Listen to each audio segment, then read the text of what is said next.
How might someone investigate the supernatural? What kind of evidence is required to reasonably believe in the, quote, world beyond what we can touch and see?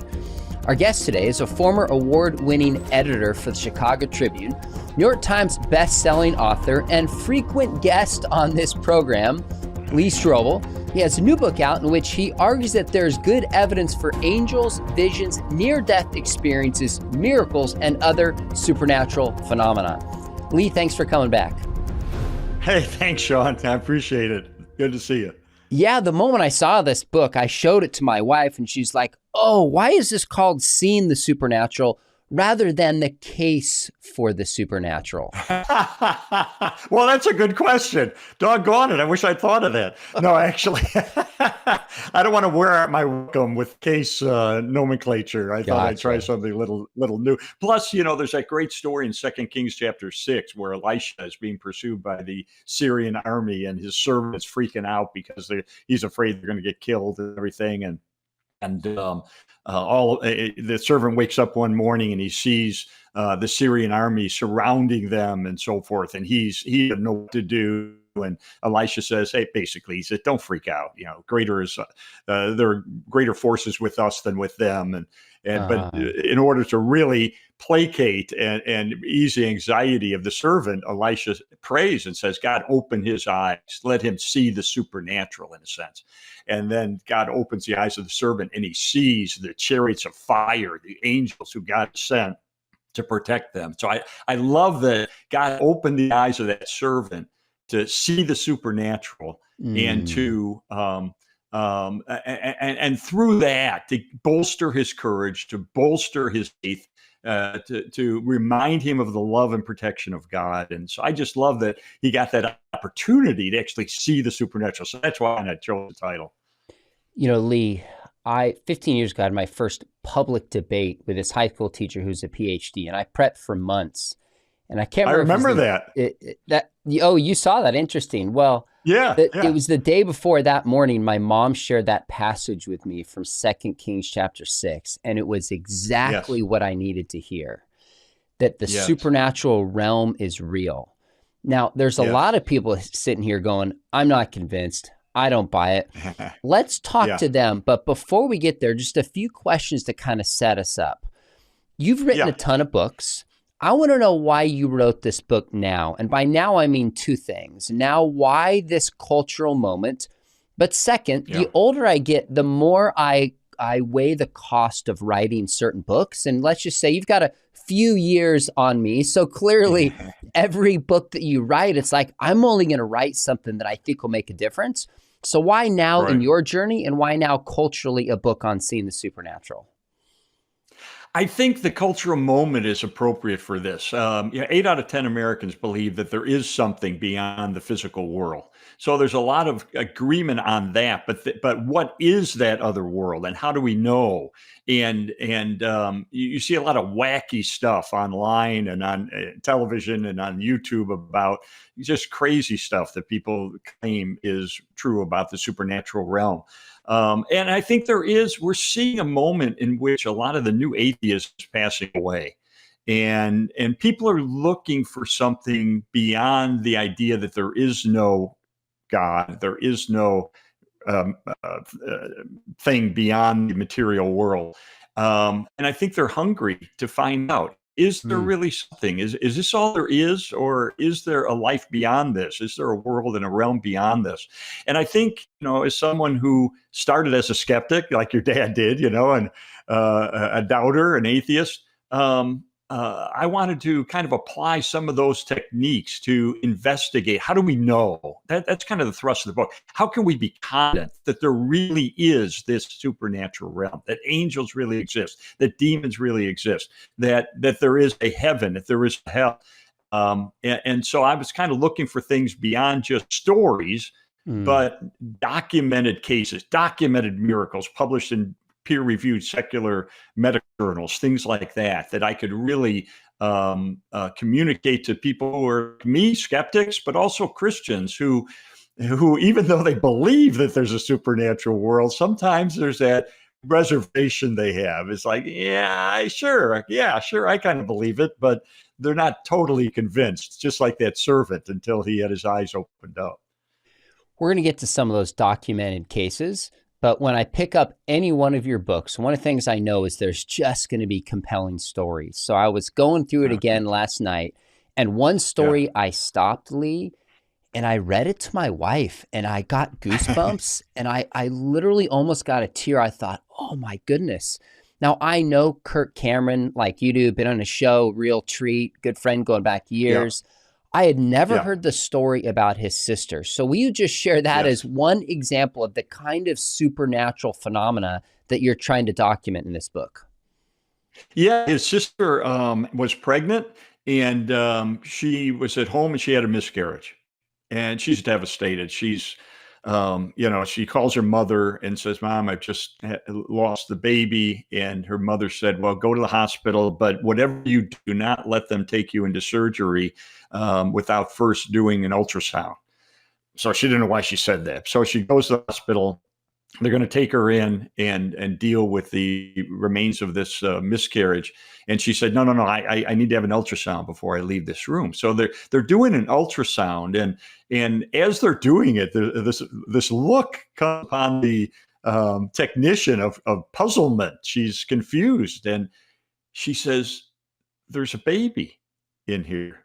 There's still a baby." It turned out she was pregnant with twins, and she didn't know it. And one of the babies had miscarried, but the other one was still in utero. So, my goodness, the doctor couldn't believe it. Oh, my goodness. So she gives birth to this one child later on, a couple of months later, and the child is healthy and child is fine. But when the child is little, a few years old, she comes up to her mom, and they never told her that she had been a twin and so forth, that she was too young. They figured they'd wait until she was older to really explain everything. Her daughter got in her lap one day and said, "Mommy, do I have a sister?" And I'm like, "What do you mean?" "Well, I in my dreams, this girl comes to me, and she says she's my sister, and she wants to play, and she wants to talk, and we have a great time together. And the funny thing is, she looks just like me." Oh, man. And this is a kid that did not know that she had a twin. Had never been told, and yet something was going on. And her mother said, "Does this happen often?" She said, "All the time." So what do you do with that? I mean, that's just one of those spine-tingly things that you hear about, but it comes from credible sources, and you have to kind of weigh what could explain that kind of thing. So you write, this is one of the early stories in the book, that Bridget, this is Kirk's sister, was at home when she miscarried, but she feels God, gently saying, "This is your daughter. You need to say goodbye," which she did through tears. And my wife had a miscarriage. I know how just painful that would be. I couldn't imagine having that. But then, she has this sense, the doctor says, "You're still pregnant." She's like, "How does this work?" Okay, the identical twin. But that moment, this is when I got the tingly eye. You described that she's 4 years old and says, "I see her all the time, this twin, and she looks just like me." Now, if this were an isolated case, I would not remotely be convinced. There's a lot of, I used to joke about having a twin when I was a kid, and I would just now and then name him Scott, which is the name of my son, interestingly enough. I don't know why. Your son Scott after your other twin that didn't exist. It wasn't named interesting. I didn't name him after that. I just used to do that when I was 4 or 5 and 6 years old. I don't know why. So if this was an isolated case, I could totally see why somebody would be skeptical.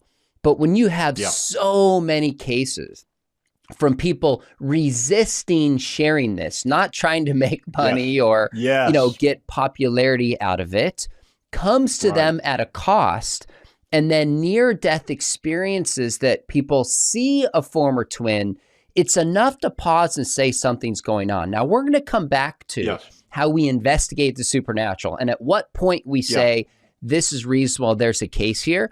But I want to read you a line from your book that I think if a skeptic read this, they'd probably say, "Lee, you're crazy." Here's what you wrote. You said, "The supernatural realm is as real as the physical world you see all around you, maybe even more so. So what do you mean by the supernatural realm? And how can you possibly say it's as real, more so than I can touch, taste, and feel? I think we live in a world where we do see, touch things. We put things into test tubes, and we think that documents that this is reality, and this is the only reality, and so forth. When we get these peeks into the supernatural world that are corroborated, that have, this is not things that people are seeing and experiencing that's coming out of a subconscious mind, but we have external corroboration of these things. When that's true, then the idea that there is a realm beyond what we can see and touch becomes much more convincing. And that opens up what the Bible talks about. Is the Bible telling us the truth? Well, the Bible tells us about all kinds of things in the supernatural realm. It's interesting in Revelation chapter 5, when Jesus is on his throne, the post-resurrected Jesus, it says there are 100 million angels worshiping him. 100 million angels. And you go, that's beyond what we have in this world. I mean, that this is a realm that is more, I don't want to use the word magical, but more super normal than what we experience in this world. So I always go, I'm a journalist. I'm trained in journalism and law. So I'm always looking for, how do I know? What's the corroboration? Could this be something that is just a product of wishful thinking, or dementia, or all these possibilities? Well, when you look at studies that have been done, when you look at studies that have been done into the miraculous, that are published in peer-reviewed scientific secular medical journals, that are scientifically rigorous studies that indicate something from beyond this world is influencing our realm. When you look at the pre-death visions that people have, and how, one study of 3,000 of those indicated that these are not hallucinations. They're not fantasies. They're not memories caused by grief. They're not projections of the subconscious mind. They're not products of an overactive imagination, but there is external corroboration of them. When we looked at mystical dreams that take place in the Islamic world, this is a phenomenon that's sweeping the countries that are closed to the gospel. And yet Jesus' dreams are happening among Muslims, but they're not products of people's subjective subconscious minds. How do we know? Because people are not going to sleep as a Muslim having a dream about Jesus and waking up as Christians. These dreams are pointing them to something external, corroborative experiences in which they learn about the gospel of Jesus. So that's what I'm looking for, is something that is beyond just stories that can be explained away as being fantasy, wishful thinking, dementia.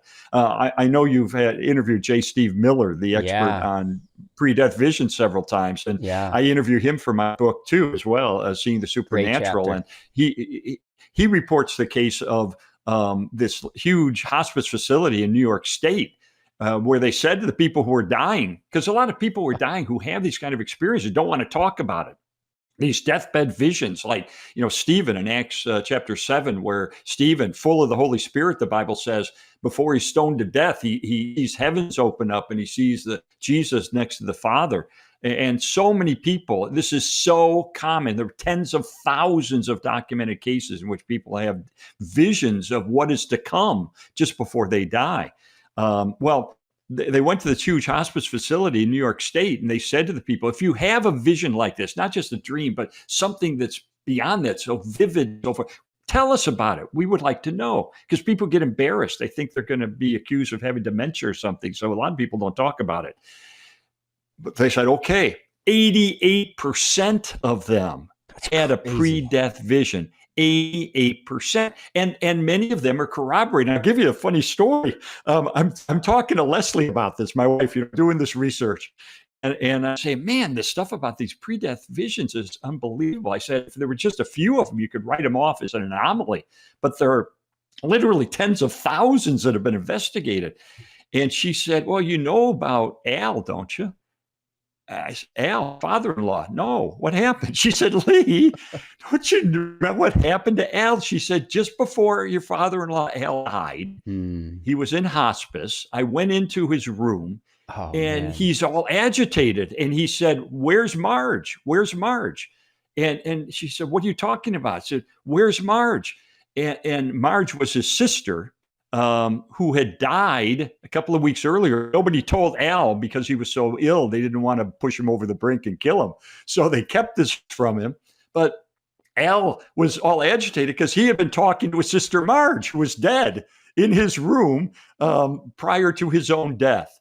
And to me, that's the kind of corroboration. We have people who are seeing not just a vision of what's to come, but actually either seeing or conversing with someone who was predeceased to them, but they didn't know. That's corroboration. I thought your point in that chapter was really interesting about why should we trust people who are dying? Maybe they're losing their minds. And you said you got nothing to gain when you're about to die. This is not about like trying to get something. So even legally, there's a way that a testimony can be given and written down that's used in a court of law that's not when other kinds of might be considered hearsay in other circumstances. So I thought that was really the court of law. You know, near-death experience, somewhere between 4 and 10%. I've heard different studies, but deathbed experience is 88%. And some of these people like Mark Twain reporting them and others who are skeptics and taking place exactly, like it's the norm to have these kinds of experiences. And so we need to shift the dialogue. Now, before we push into how we investigate this, you know, for me, we sometimes just think of the supernatural like angels, deathbed visions, miracles. But even if there were not the kind of evidence you're laying out in this book, I would still believe in the supernatural because the supernatural is that which is above or beyond nature. Morality is not natural. Behaviors might be, but the kind of oughts and commandments of how we should believe is not material. Consciousness is not material. You cannot describe pain in purely natural physical phenomena. There's an experience and a sensation tied to it. You could argue that the beginning of the universe and the origin of life, even scientists describe it as a kind of miracle. That alone would be sufficient to convince me. When you start to add all of these testimonies of these kind of dramatic supernatural accounts, that's what I think makes the case even stronger. Now, let me ask you this if I can. How do you investigate the supernatural? Like, what does this look like? Because we often hear, I think it goes back to Sagan, that extraordinary claims require extraordinary evidence. What is a reasonable explanation that maybe even a skeptic would say, okay, I disagree with your conclusions, but that's a fair way to approach this? Yeah, I first of all, I think it's not a reasonable test to say that extraordinary claims require extraordinary evidence. It's just not true. Extraordinary claims require sufficient evidence. What I mean by that, and I use this illustration in the book, I said if I am told that a spaceship just landed in Washington D.C. on the in front of the White House, a spaceship landed. Well, that would be an extraordinary event, right? But I would believe it if I had credible sources reporting this, if I had reliable news media reporting it, I had eyewitness accounts and so forth. Then that's sufficient to establish that something incredible has taken place. So I think this idea we need extraordinary evidence is just a way that atheists like to push us into demanding documentation that goes beyond what's reasonable. I remember one atheist writing in Skeptic magazine said, "What would it take for me to believe that a miracle had taken place?" She said, "Well, if a chicken learned how to read and then beat a grandmaster at chess, then maybe I'd start thinking perhaps." Well, you know, it's like they set the bar unreasonably high. For me, it's credible to believe in a supernatural miracle or supernatural existence if we have documented cases with corroboration. We have witnesses or eyewitnesses who have no motive to deceive. If it is something that can be confirmed through medical tests, if it's a healing of some sort. We have the famous test that was done in Mozambique, where supernatural healings were supposedly taking place. And we see this around, I talk about this in the book, we see this around the planet, that often miracles take place in clusters, and they're often where the gospel is just breaking in. So there was a cluster of miracles in Mozambique, and they said, these researchers, scientists said, let's go check it out. So they go to Mozambique, and they go to the remote areas of Mozambique, and they say, bring us all your deaf and blind. So they bring them, and these are people with severe hearing or visual loss or deaf or blind, and they test them scientifically right then. What is your level of vision? What is your level of hearing? And they get that documented. Then they are prayed for in the name of Jesus Christ by people who seem to have a track record of God using them this way. And then immediately after that, they're tested again. Is there any difference in their vision, in their hearing? And guess what? Virtually everybody improved, often to extraordinary extents. In fact, there was one woman named Martine. When they first encountered her in Mozambique, she couldn't hear the equivalent of a jackhammer next to her. After 10-minute prayer in the name of Jesus, she could hear normal conversations. Well, then they go to, and by the way, the average improvement in visual acuity was tenfold.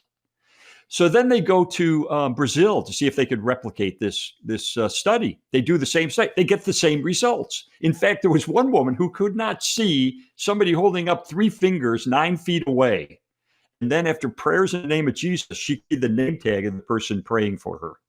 Well, this is a rigorous scientific study that was accepted for publication in a secular, scientific, peer-reviewed medical journal, conducted by a PhD from Harvard University, a professor at a major secular university. That's the kind of documentation I'm looking for. Something that's tested, something that withstands scrutiny. You know, Lee, I don't get surprised a lot at this stage in my life, but the idea of a chicken learning to read, or whatever you said, is one I did not see coming. And by the way, I'm guessing, atheists and agnostics and skeptics watch this. They probably think that's about as ridiculous as you and I do, and that certainly doesn't represent all atheists. I took a group of high school students to Berkeley. This is probably a dozen years ago. And we had a public forum with 3 students and graduate students from Berkeley, with 3 of my high school students. And one of my students asked, what would convince you that there's a God or the supernatural? And the student said, well, if I just called down fire, kind of like the Elijah test in 1 Kings, and, God burned something up or did a miracle right here, I believe. And then he paused and said, well, then I'd probably reflect later and think that maybe I was on drugs.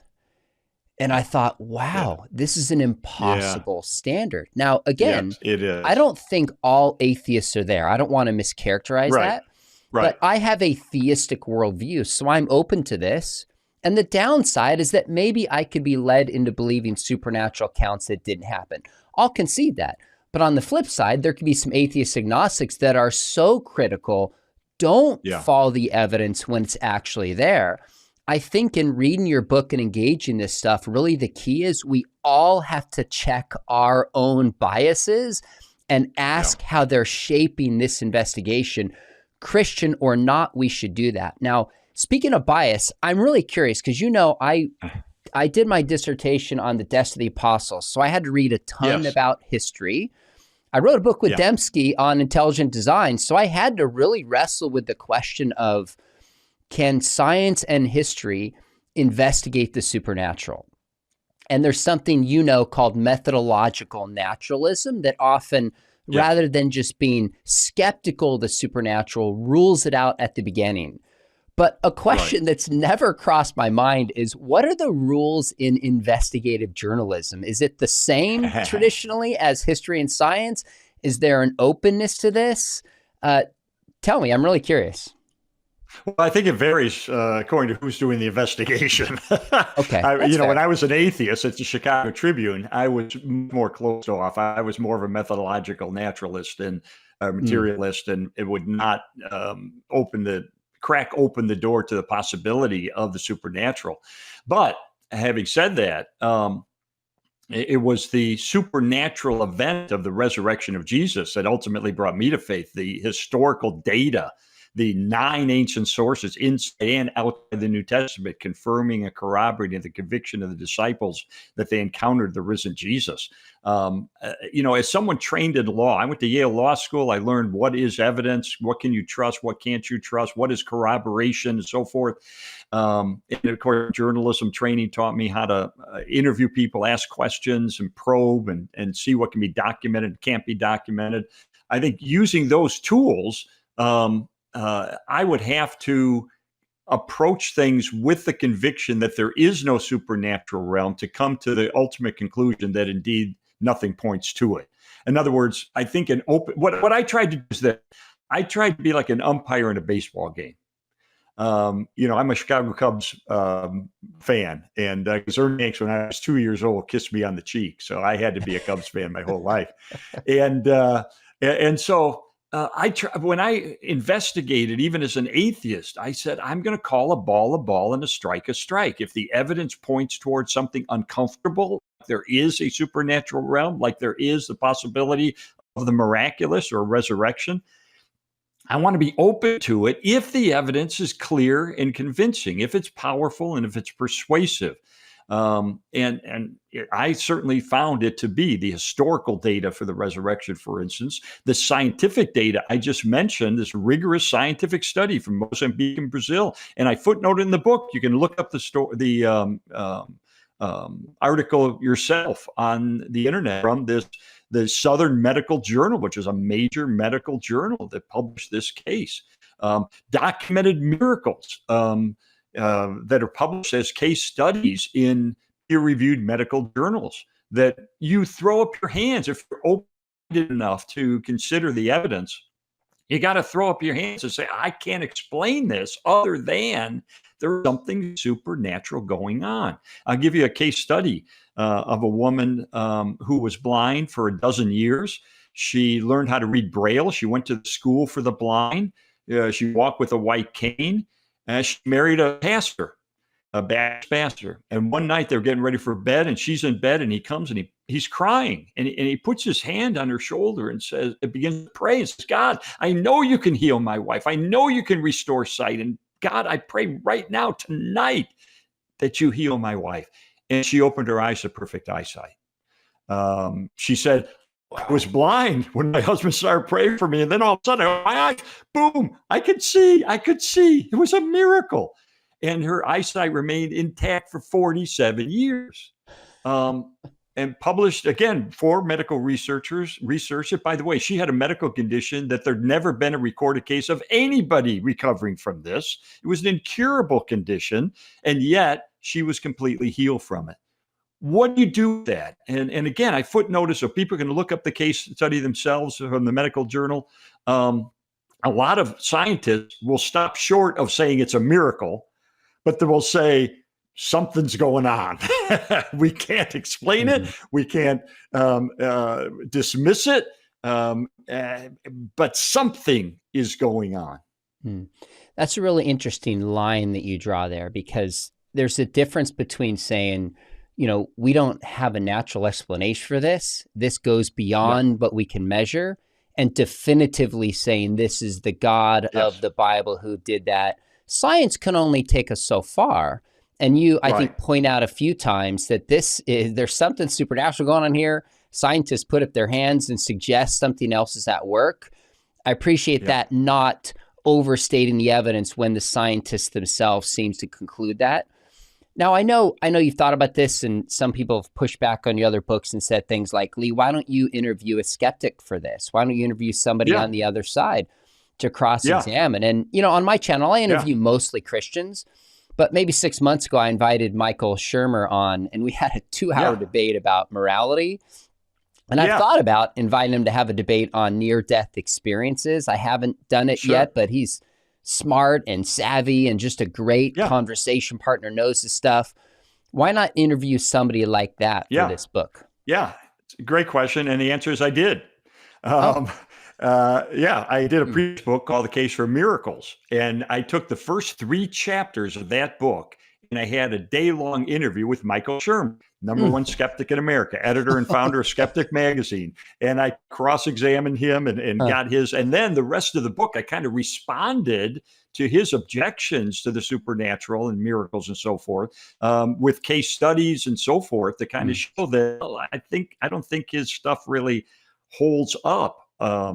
Interestingly, though, he did have a supernatural, I'll use that term, experience that he cannot explain. Yeah. And it bothers him to this day.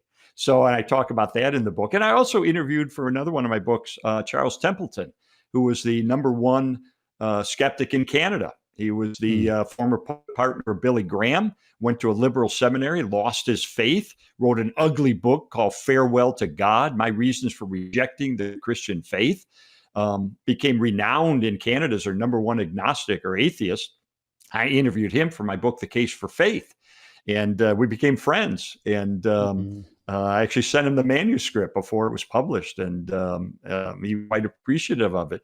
But what people don't know, and it's in this new book, is that he appears to have come back to faith before he died. And we have good reason to believe that Charles Templeton either returned to faith or came to faith the first time before his death. And interestingly, when we talk about these deathbed visions, in Luke chapter 16, Jesus talks about the story of the beggar and the rich man who both die. And the rich man goes to a place of torment and the beggar goes to a place of bliss. But interestingly, Jesus said the angels carried the beggar to the place of bliss. And so often in these deathbed visions, people see angels coming for them. And that's what happened to Charles Templeton, this number one skeptic of Canada who returned to faith before he died, and I quote him in the book. In fact, it was in the Toronto newspaper. Really? Just before he died. Madeline, his wife was Madeline. Madeline, can you see them? Can you hear them? They're here for me. The angels, their eyes, it's so beautiful. They're coming for me. I'm going to heaven. And he saw these angels coming for him just before he died.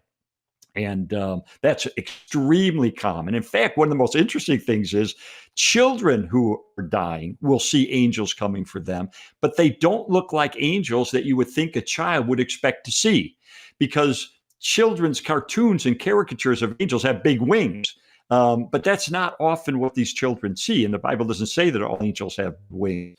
We have one case in a doctoral dissertation of a woman who became a professor at a major university. She reports the case of a young girl who was dying, and she said, Mommy, can you see the angels? They're here for me. They're singing. It's so beautiful. Can you see them? And her mother lied because she felt bad. She couldn't see them. So she said, oh, yeah, I see them. Look, their big wings. And the daughter said, oh, Mommy, you don't have to lie. They don't have wings. She went on to describe them in vivid detail. Well, if the expectation of a child, if this is just coming from their subconscious, you would think that a childhood caricature of an angel would be what would impress them to imagine the angels as having wings. But that's not what we see.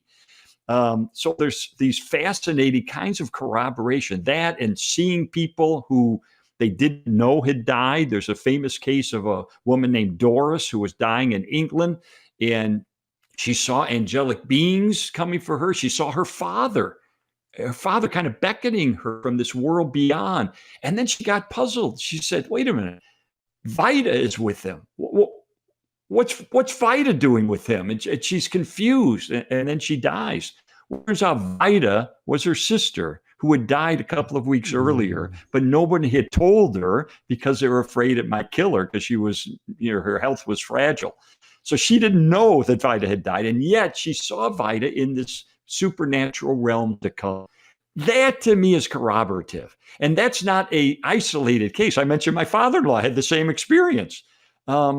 It's shocking how, and I would encourage people who are listening, you had J. Steve Miller on, who's an expert on these, and I interview him in my book. And I went to your YouTube site after he was on your show because I wanted to see the comments that people left. I expected to see a bunch of skeptics scoffing at it. You know what I found? case after case after case, is saying, yes, this happened to my Aunt Mary, this happened to my brother, this one after the other of people saying yes. And I would encourage people, next big holiday gathering you have with your family, bring this up. And I bet you there's a family story about someone who had a similar experience.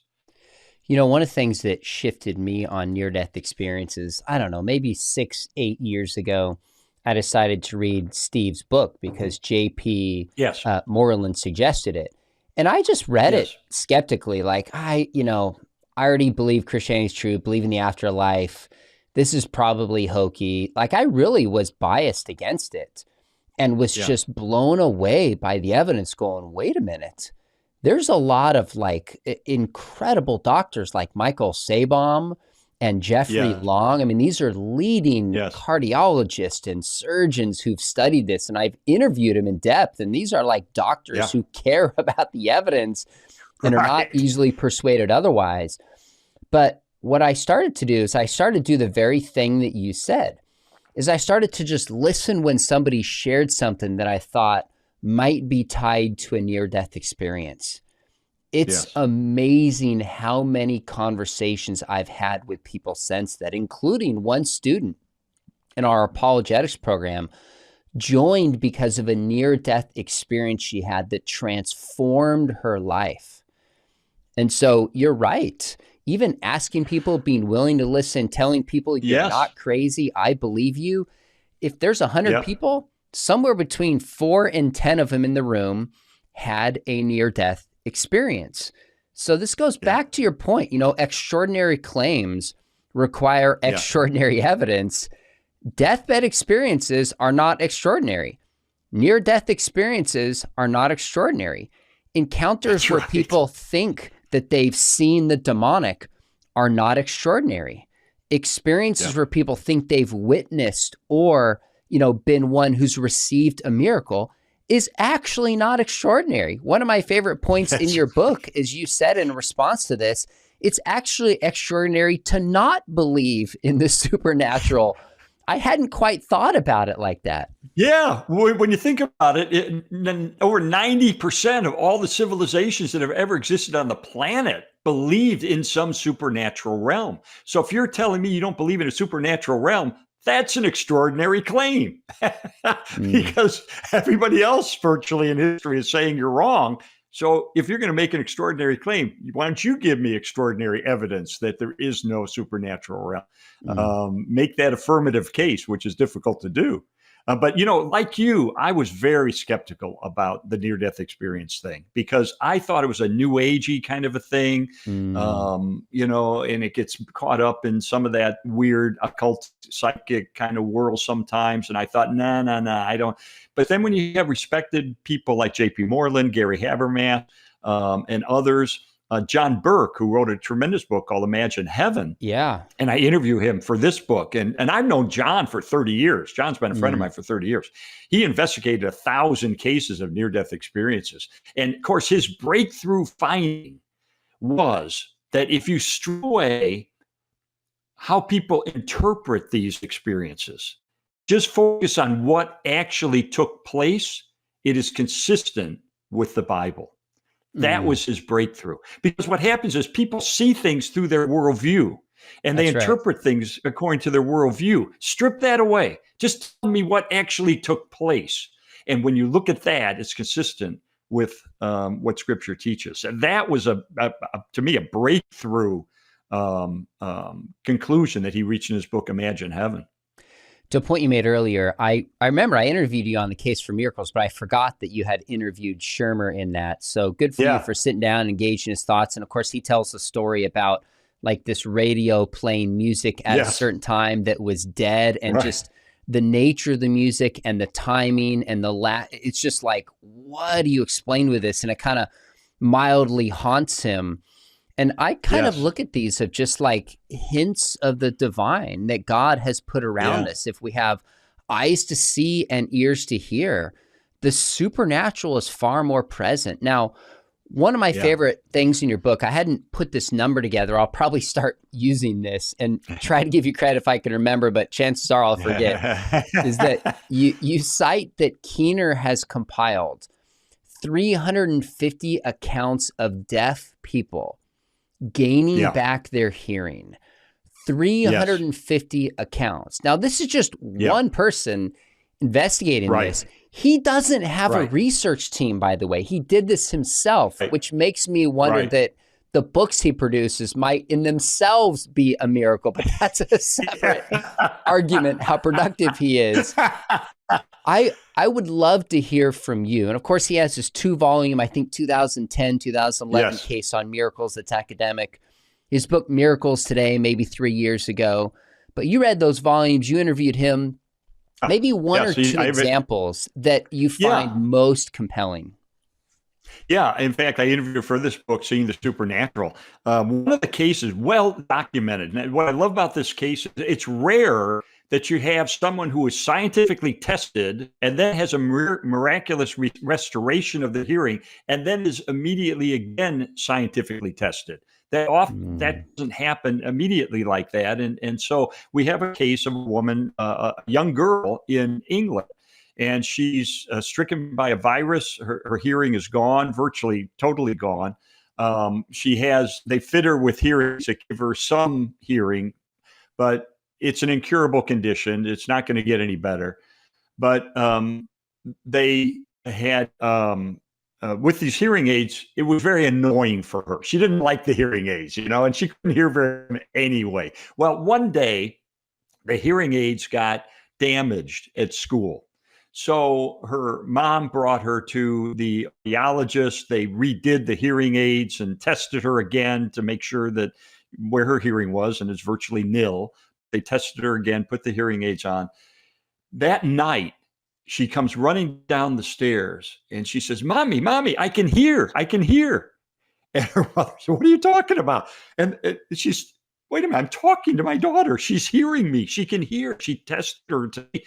And next day they call the audiologist, say, my daughter can hear. And they said, well, that's impossible. I said, well, I'm telling you, she can hear. Well, bring her in. So they are in immediately. So this is, so she's tested, she's deaf. She has a supernatural experience where she's healed. And by the way, her parents have been praying incessantly for her hearing to be cured. And then she's immediately tested the next day. She goes back and they test her again and her hearing's normal. She has normal hearing. And then we cannot explain this. This is inexplicable.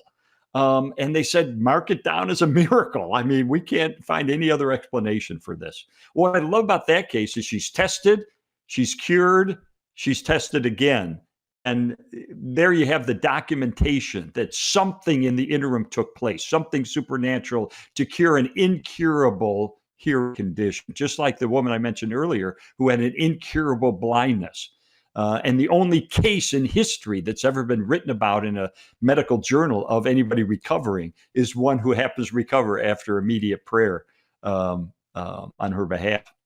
So I'm looking for those kind of things. And the hearing stuff is amazing. My favorite case involves Barbara Snyder, who I was so intrigued by her. I interviewed her. I traveled all the way to Virginia. Oh, yeah. I've got her on video telling her story. Barbara was stricken with multiple sclerosis when she was a teenager, 16 years old. It was a bad case. She went to the Mayo Clinic. So we have all the records from the Mayo Clinic. She has multiple sclerosis. Over the next couple decades, she just deteriorated. It was terrible, just deteriorated. Multiple hospitalizations, breathing problems, all these difficulties. Finally, they said, look, we're just going to let her die the next time she gets pneumonia because it's just prolonging the inevitable. So she's in hospice. She's curled up in her bed. Her fingers are touching her wrists.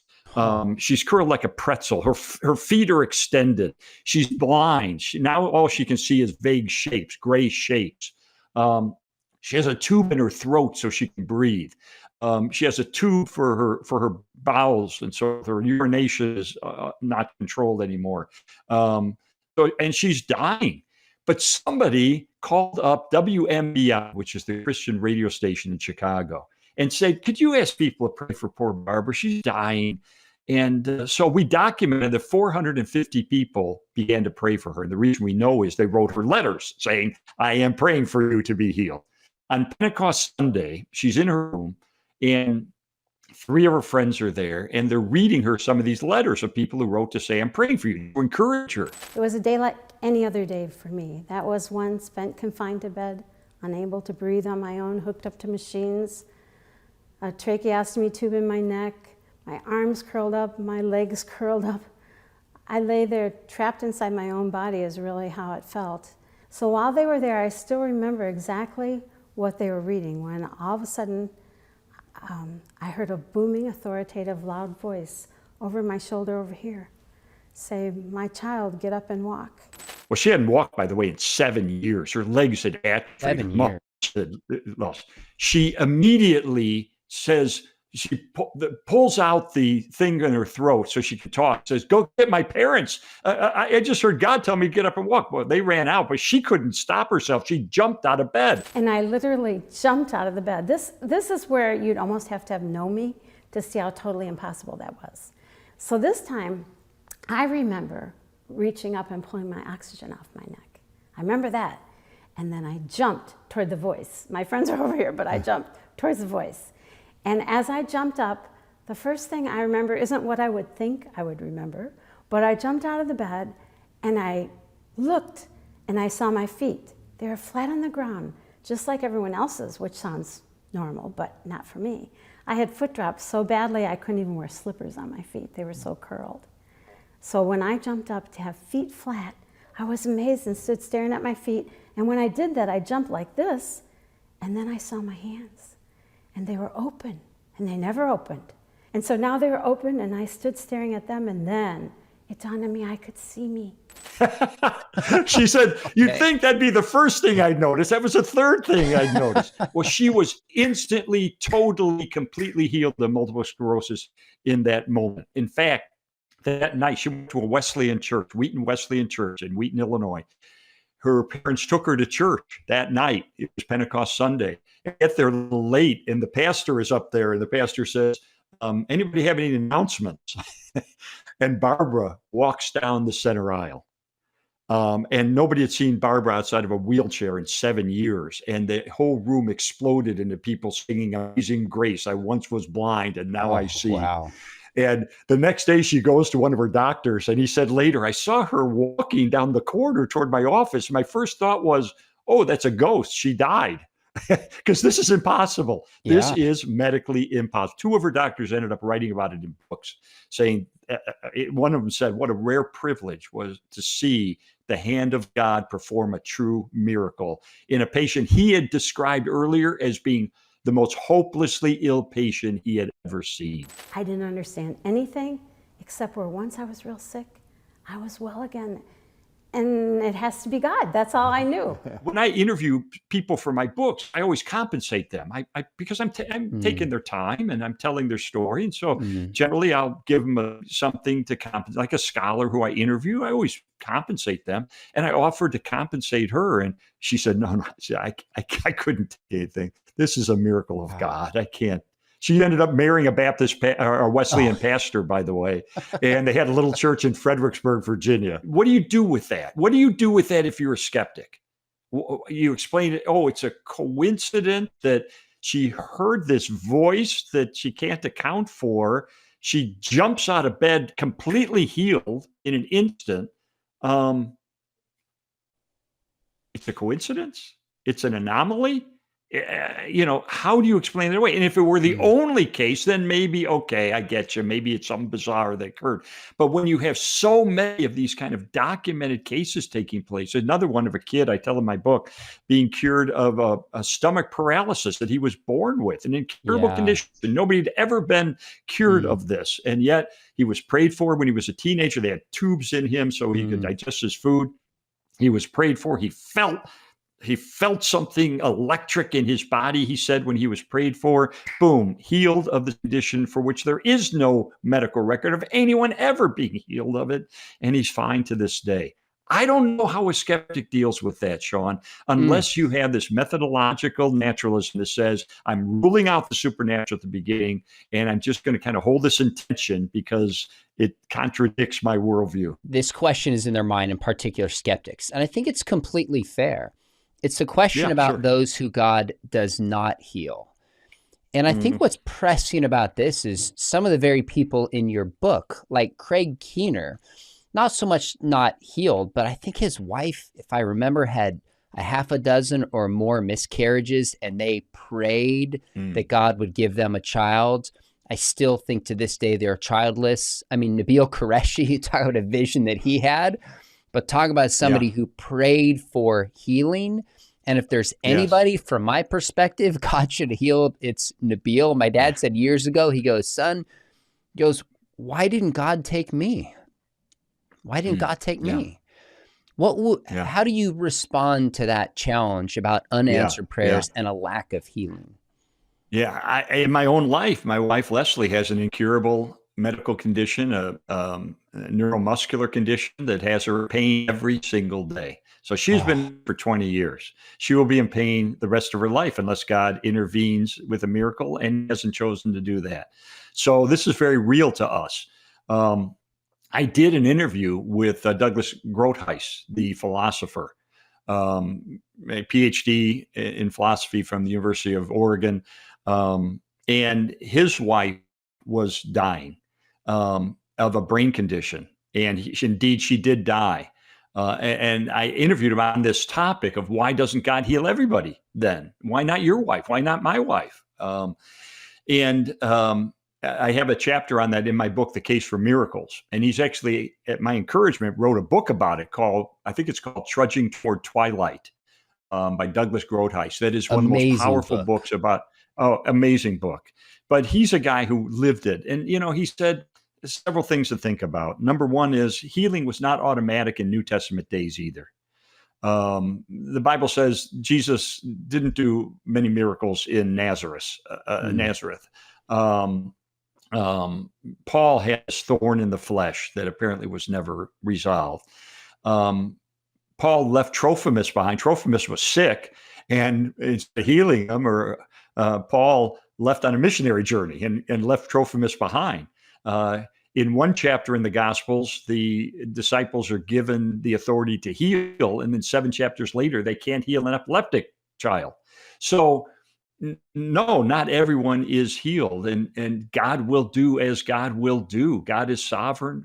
We don't understand in this life yet why he does some things that he does or does not do. But I started to think, what if God did heal everybody instantly? I believe all will be healed who come to him. Maybe not in this world, but in the world to come, as we leave this world, we'll be healed. My wife will spend an eternity of joy in heaven without pain. But what if everybody were healed just by praying a prayer? We couldn't do science. Science relies on predictability. Science depends on repeatable things. And if God were intervening right, left, here, there, everywhere with these miraculous healings, we'd throw up our hands and say, we can't even do science because it's unpredictable what is going on. So I think to some degree, the laws of nature that God has put into place need to continue for us to be able to function as a culture. That's a really interesting question about what if God did heal everybody. In one sense, it would have implications for science. The very nature of science is that these kind of healings are rare on one level to get our attention that this isn't the norm. I know we talked about being extraordinary earlier, but what we mean by that is they're not just one-off events, but these things are happening with some regularity. But they're not the course of nature. There has to be a regular course of nature that when people die, they stay dead. When people are sick, they die, for science to function. So there's a tension that's there.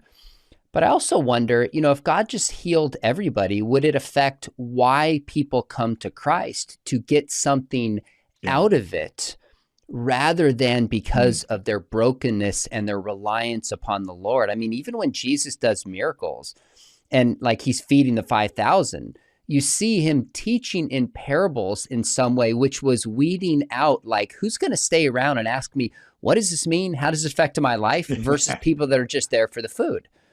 And so I think that could be a piece of it as well. Could be. As we think about it. I mean, this stage, we're only, we're somewhat speculating, but our other dear friend, Clay Jones, who I think you've interviewed as well. Yes. He's just finished a book on suffering, probably a year out before it's published. He wrote with his wife, Jeannie, and he was profoundly suffering during it, just bouts of cancer and pain. And in some ways, like, that's going to be a different book because of the suffering he went through.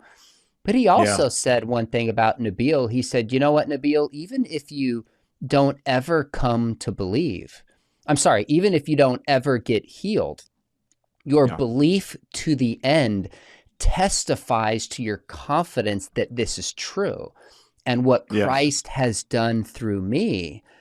And I thought, that's right. It is when Christians suffer well that testifies to the depths of our belief in what you're writing in this book, that there is a resurrection, there is a heaven, there is a soul. Now, honestly, Lee, for me, I go, good. That's another Christian's job. I'm going to be an apologist over here, but I know it doesn't work that way. That this is one of our greatest testimonies amidst persecution, amidst pain, that when we suffer differently. And so I think God does enough miracles to give us pause and know that he's real, but not too many to overturn science, not too many to just believe for what we get out of it. That's my sense. You agree with that? Would you add anything to that? I think that's a great insight. I was actually with Nabil just before he died and prayed with him in his hospital room. I remember putting my hand on, it was covered up, of course, but I remember putting my hand on his leg, and it was just bone. It was just skin and bone, and yet he kept his faith to the end, and it was a great testimony to the depth of his conviction that this is true, and that ultimately God will and did heal him as he transitions into the next life. So God will heal us. But the question is it going to be right now when I want it, or is it going to be at some future date in a realm to come? So I think that's a very good point. And you talk to people whose lives, well, you think of Johnny Erickson Tata, paralyzed in a diving accident as a teenager, been in a wheelchair for now, 50, 60 years, and has cancer and just has had a life of suffering. But she is a dear, sweet woman who said to me once, I would rather be in this wheelchair knowing God than walking around not knowing him. Wow. And, God used that experience to bring her to a profound faith. And you think of the thousands of people she has ministered to who are disabled and who come to her for insights and wisdom. And she has encouraged them and prayed with them and brought God into their lives and so forth. God does cause good to emerge ultimately for those who believe in him and who follow him, that you see how he can actually cause good to emerge from the suffering that we do go through. I see that in my wife. I see it, she's a different woman than she would have been had she not gone through the suffering. And it's a good thing that I see. She's more empathetic. She's more loving. She's kinder toward others. And so. So she's probably saying, Lee, we need to get you some suffering. No, I'm just kidding. Totally kidding. Just had to throw that in there. Okay. Last question for you is, it occurred to me as I'm reading this, there's been increased evidence for near-death experiences, people talking about that, even though I think we still haven't talked about it enough. There's increased evidence for miracles people I'm talking about. But there's far more YouTube videos and books arguing for the demonic than there are for angels. What do you think? Do you sense that as well? And what do you think is the best evidence for angels? This is so funny because I just spoke on angels at an event recently, a couple of days ago. And people came up to me and said, I've been a Christian 40 years. I've never heard a sermon on angels in my life. I think about it. I've never heard a sermon on angels. Isn't that interesting? But yeah, it's, there is external corroboration again for angels. I give two examples real quick. One is the near-death visions that I talked about, where people see angels coming for them, just as Jesus said in Luke, I believe it's chapter 16. And that's a corroborative experience. But also we have encounters with angels in this world. The Bible in Hebrews says give hospitality to strangers, because some people are actually ministering to angels unbeknownst to them when they provide hospitality to strangers. In other words, the Bible anticipates that we might interact with angels. And indeed, we have compelling cases of that. I'll give you one example that Billy Graham documented, a case involving a guy named John Payton, P-A-T-O-N. He and his wife were missionaries to the New Hebrides Islands in the South Pacific. They lived in a little cottage there. They were trying to spread the word of Jesus, and the local tribes people didn't like that. And one night, a mob came to burn down their house and kill them. And so here they are in their home. This mob is forming, and they're scared, and they begin praying, God, protect us, God, help us, and they prayed all night. And by dawn, the mob dissipated. They couldn't figure it out. A year later, the head of that mob became a Christian. And so they're talking to him. They said, hey, you remember that night when y'all came to kill us and burn down our house? Why didn't you do it? And he said, well, who are all those men you had with you? And he said, there were no men. It was just my wife and I. He said, oh, no, there were all these men, hundreds of them, in shining garments with drawn swords who were encircling your house. And the missionary and the guy who had been converted both agreed, what other explanation other than God had sent angels to protect them? It was interesting. I was interviewing a scholar once, very prominent scholar. He's a Baptist and at a major university. And we're talking about the supernatural. And he said, I grew up in a Pentecostal home. And then this Pentecostal charismatic home, there was an expectation that God was going to intersect with us in supernatural ways. And I said, give me an example. He said, oh, I remember a case from our church. He said, this is way back before seatbelts. He said the family from our church was driving in their car about 70 miles an hour. And their son, 10-year-old son, opened the back door and fell out of the car. Oh, my. At 70 miles an hour. And they thought, oh my gosh, our son is killed. Our son is dead. They stopped, they turned around, they went back, and there's their son standing in the middle of the street. And they said, what happened? And he said, didn't you see the man who caught me? And this staid professor, PhD, major university, got out his handkerchief and he began to dab his eyes. And he said, I missed that. Oh, gosh. Growing up in a home where we had an anticipation of God intersecting with us in a supernatural way. It's a very poignant moment for me. It wasn't just a story from his life. It was something that you could see had registered deeply with him. And he said, I miss that kind of thing. I think sometimes in my book called Seeing the Supernatural, I think sometimes we just need to open our eyes and we'll see evidence of the supernatural that we otherwise walk on past or just choose to suppress.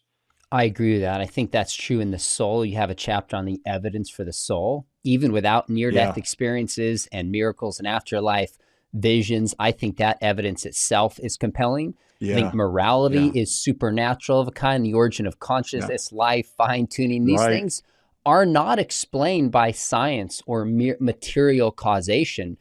And yet on top of that, people in our lives have experienced and seen the supernatural if we're open our lives to it. You share the story of angels protecting.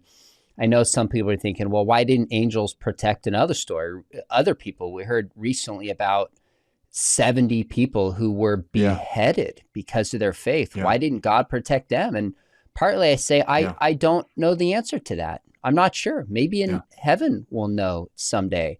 I don't want to pretend there's an easy answer for that. But in some sense, God's not bound to do any miracles. He's not bound to protect anybody. But I think out of his goodness, he shows us that he's with us and invites us to consider the supernatural. Lee, I was just giving you a hard time earlier about your wife wishing you went through some suffering for your character. You've actually been really open about suffering that you've gone through, and I appreciate that in your book on Heaven, yeah. The book on heaven, where you share the story of where you were going through a lot of pain, and your son Kyle, who's a friend and colleague of mine, praying for you through that, is one of my favorite stories you've ever shared. And that may or may not be supernatural, but in one sense it is. There's a goodness that's there. There's a love that is there.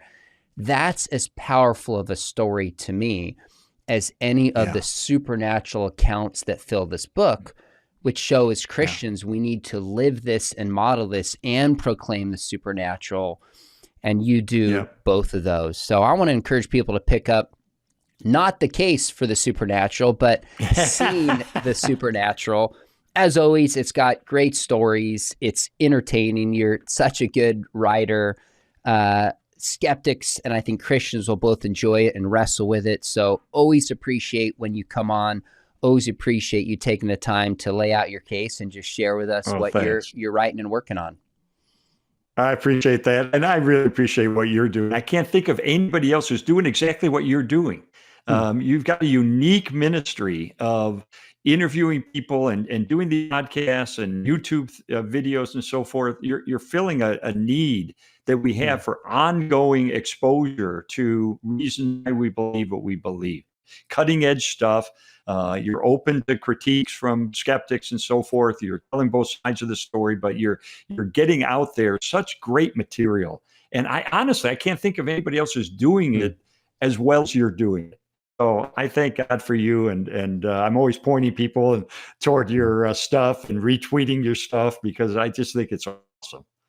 Well, thanks for being a cheerleader of others. My dad was and is still that way, and I hope I'm that way in my life towards other people. So appreciate that, folks. Pick up a copy or pre-order a copy of Seeing the Supernatural, and make sure you hit subscribe because we've got some further interviews coming up on the supernatural, on angels, further issues on near-death experiences when atheists and children have near-death experiences, and a lot of the other stuff we've talked about today. And if you thought about studying apologetics, we have whole classes on this stuff in depth.